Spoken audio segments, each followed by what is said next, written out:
ของคนพม่านะครับเขาจะมาจัดกันที่วัดป่าฝางแล้ววัดชัยมงคลแต่ผมถือว่าเป็นประเพณีที่ดีนะครับ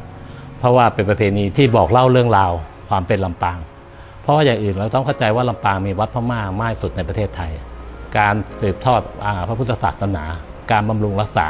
วัดต่างๆเนี่ยเป็นหัวใจของคนพม่าอยู่แล้วประเพณีปอยต่างก็คือมาร่วมกันมาหอมกันมาช่วยกันว่าจะมาช่วยมาซ่อมแซมวัดหรือว่ามาแลกคุยกันระหว่างคนที่มีเชื้อสายพม่าที่อยู่ในเมืองลำปางมันมีครั้งเดียวที่เขาจะมีโอกาสที่ใส่ชุดพม่าเขาก็จะแต่งชุดพม่าเขาไม่ว่าจะเป็นพม่าไทยใหญ่กระจินปะโอหรือว่าหลายชาติพันธุ์เขาก็มาใส่แล้วก็เข้ามาร่วมรับประทานอาหารด้วยกันจริงประเพณีนี้เกือบจะสูญหายแล้วนะฮะระยะหลังๆเนี่ยมันจะเหลืออยู่ที่วัดจองคาหรือวัดชัยมงคลที่เดียวนะครับแล้วก็ทางราชภัฏลำปางเขาคงเล็งเห็นว่าประเพณีนี้เป็นประเพณีที่มันน่าจะสืบสานให้มันคงอยู่ได้เข้ามาช่วยกันอนุรักษ์ประเพณีผมเชื่ออยู่แล้วว่าวัฒนธรรมมันไม่มีขอบเขตวัฒนธรรมมันไม่มีอะไรความไร้พรมแดนมันไม่ใช่ว่าเป็นงานแบบปอยต่างก็สมต่อเป็นงานของพวกพม่ามันไม่ใช่นะฮะล้านนาผสมพม่ามันผสมกันหมดไอ้รูปแบบการจัดงานทุกวันนี้นะครับไม่ว่าแต่อดีต100 กว่าปีเนี่ยมันได้รับการผสมผสานกันอยู่แล้วมันเป็นการผสมผสานที่ลงตัวที่มันไม่มีความรู้สึกว่ามันไม่ได้มีความ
ต่อไปครับ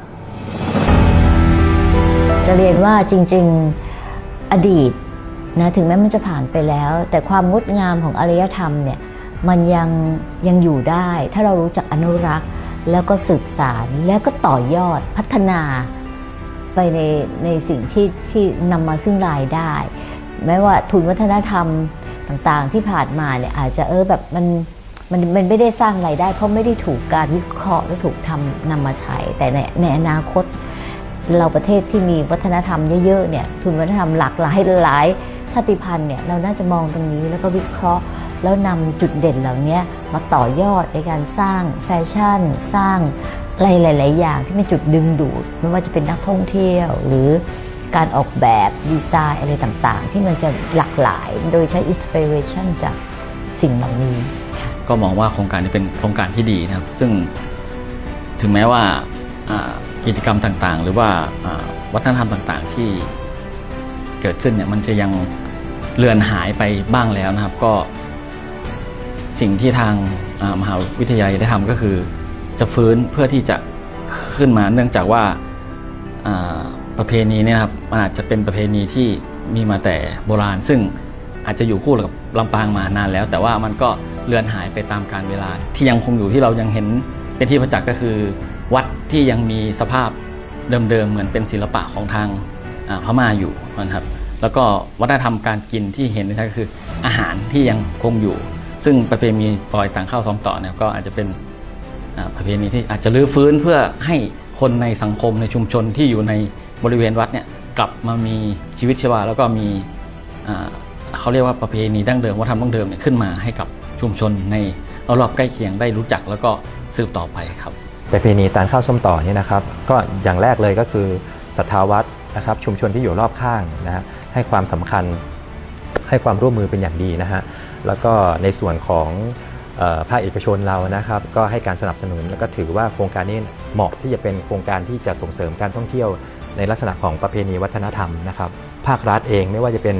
จังหวัดลำปางเองที่ให้การสนับสนุนในการที่จะรื้อฟื้นฟูกิจกรรมตาลข้าวส้มต่อนะฮะแล้วก็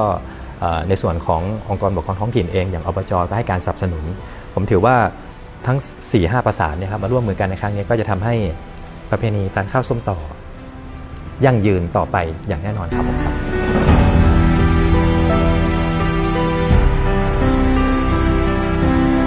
ในส่วนของงานปอยต่างข้าวต้มต่อเนี่ยถือว่าเป็นการฟื้นฟูประเพณีความเชื่อ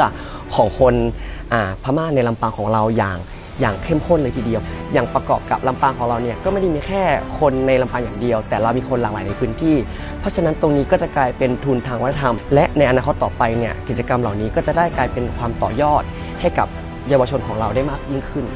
สิ่งที่จะให้เด็กและเยาวชนให้เขารู้เนี่ยศึกษาไม่พอเขาต้องลงมือปฏิบัติพอเขาได้มีการทำมีการลงมือปฏิบัติแล้วเนี่ยสิ่งที่เขาจะนำไปใช้ชีวิตจริงของเขาได้เนี่ยคือการเอาไปเผยแพร่เอาไปประชาสัมพันธ์เอาไปสืบต่อได้สื่อโซเชียลมีเดียต่างๆพวกเขาเนี่ยก็จะสามารถเป็นแพลตฟอร์มให้พวกเขาเนี่ยเอาไปใช้ประโยชน์ได้อย่างมากทีเดียวก็คืองานที่แบบมีประเพณีแบบนี้ขึ้นมาครับเขาก็ได้อนุรักษ์ประเพณีของ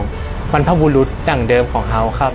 แล้วก็การที่มีประเพณีนี้เข้ามานะครับก็ทำให้แบบผมเนี่ยได้ฝึกแบบความกล้าแสดงออกครับได้แบบนำเสนอวัฒนธรรมของจังหวัดลำปางให้กับนักท่องเที่ยวในประเทศไทยที่เปิ่นมาซื้อรถล้างแอลอย่างพวกนี้ครับอย่างแรกที่ผมจะทำเลยนะครับคือการนำเสนอผ่านช่องทางออนไลน์ต่างๆครับเช่น TikTok Facebook นะครับแล้วแบบ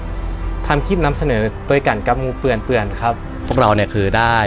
สืบทอดสืบสานและก็เผยแพร่นะครับคือความเป็นตัวของเราชาวลำปางให้แบบทุกคนได้รู้นั่นเองครับว่ามันมีความเป็นมายังไงนะครับคือถ้าถามว่าจะนำไปพัฒนายังไงนะครับก็เหมือนกับทุกคนนั่นแหละครับแต่เราต้องใส่กิมมิคอะไรลงไปในนั้นบ้างว่าคือคนรุ่นใหม่เนี่ยอาจจะคิดว่ามาวัดมาทำอะไรมาทำบุญอย่างเดียวเหรอคือเขาไม่รู้ครับว่ามาแล้วมันได้ประโยชน์อะไรยังไงบ้างเราก็ต้องใส่ข้อมูลหรือกิมมิคอะไรลงไปด้วยเพื่อให้เขาแบบเข้าใจว่ามาแล้วได้ประโยชน์อะไรยังไงนั่นเองครับภูมิใจหลากหลายด้านค่ะเพราะว่าพอเราได้ลงมือปฏิบัติจริงแล้วมันก็ทำให้เรารู้ว่าประวัติลำปางความเป็นมายังไงค่ะแล้วก็การเจอผู้คนใหม่ๆการให้ความรู้แก่ทุกช่วงวัยในคนที่เขามาเป็น